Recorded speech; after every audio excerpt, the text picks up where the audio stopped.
Hi everyone and welcome to Module 3E. So last time we were getting input from a user and we ran into an issue because we got an error, which is it makes sense to get an error here, when they ask for an integer and they don't give them an integer. So we're asking, say, hey, give me an integer, and for proper grammar this should be give me an integer. And then, for example, we could give them hi. And then if we try to convert that to an integer, because we're assuming it fails because it's not an integer. So what we want to do instead is give them an error and say, hey, that wasn't an integer. Okay, so instead, we want to do something called try. I'll just write pass for now, which means do nothing, and accept. Okay, so what this does is tries to do this. But if we run into an error, then it is going to go to the accept instead. And we'll see a lot more of this later and probably a better way of doing this.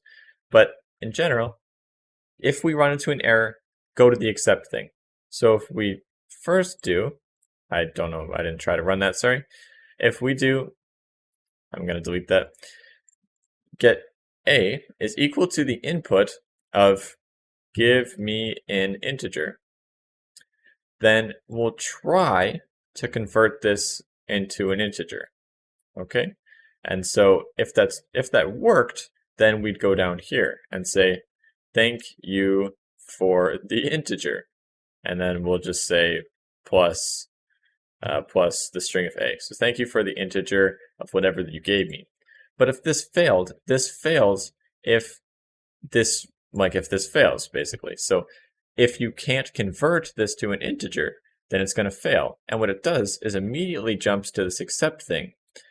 And in that case, the program is still running. It's not going to just spit out this error. What it instead does is runs this code. So except, so if we run into an exception is the term, then what we can do is say, hey, that wasn't an integer. That wasn't an integer. Okay? That's not going to work with how I'm doing this. Double quotes, that wasn't an integer.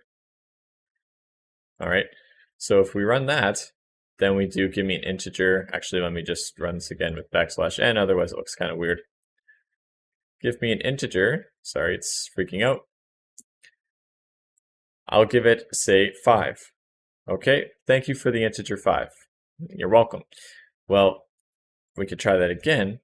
So give me the integer, hey, that wasn't an integer. So it tried to run this failed, it jumped right to this, and it says, okay, that wasn't an integer. And now, is this much better than an error message? I mean, it's really just a different error message. It's really just us producing one.